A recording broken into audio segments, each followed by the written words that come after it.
Joining us now for more on the impeachment that's coming and the 2020 campaign is special correspondent Jeff Greenfield, who is in Santa Barbara. So here we are, finally. Nancy Pelosi took some time. She said that she wouldn't do this until she was ready. She says now she's ready to hand it over to the Senate. What do we know? What do we not know about what changed her mind? Well, we know what changed her mind is a certain amount of pressure and the threat that the Senate might just scrap the whole idea. But it's what we don't know that I think is the dominant issue. We do not know really what the impeachment will look like. We do not know whether or not witnesses will be called, whether or not, if McConnell says no witnesses, there will be 4 Republican senators to defect and insist that witnesses come and that documents be provided. We do not know if the Senate votes that, whether the White House will invoke executive privilege on some key potential witnesses, like former National Security Advisor Bolton or Chief of Staff Mulvaney.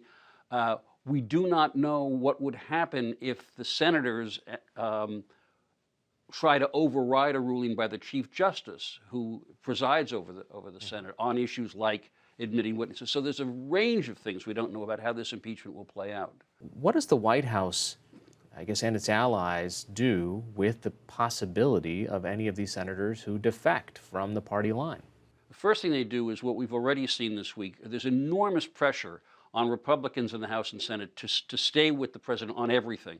When Senator Mike Lee of Utah, very conservative, objected to the kind of briefings that they were getting after the strike in Iraq, Lou Dobbs, one of the president's champions, called the senator a Benedict Arnold. So that's the first thing. Put enormous political pressure. Whether you can put political pressure on senators like Susan Collins and Cory Gardner, who are up for re-election in swing states, that's an interesting question.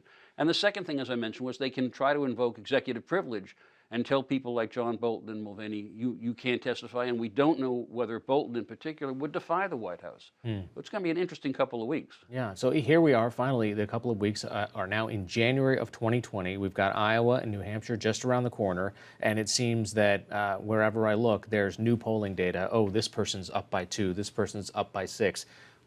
Is this worth paying attention to? You know, I've often said that polling is the crack cocaine of political journalists.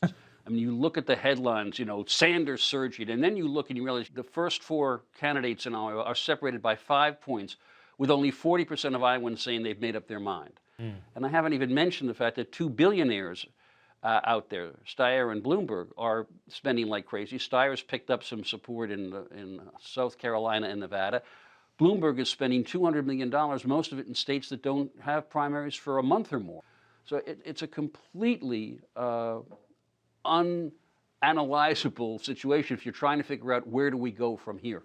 If there are people like Mr. Bloomberg contesting something further down the line, well, what does this do to how important those early states were or are? It has the potential to completely undermine the enormous overcoverage of those early states. And I'm sure for some of those politicians in those states, they're worried about breaking their rice bowl, as they say in China. They're worried that if Bloomberg, and I guess Steyer, demonstrates that you can skip those early states and with an infusion of huge amounts of money, change the dynamic of the whole campaign, I think in future years, those states may lose some of their clout. All right, Jeff Greenfield joining us from Santa Barbara. Thanks so much. Okay.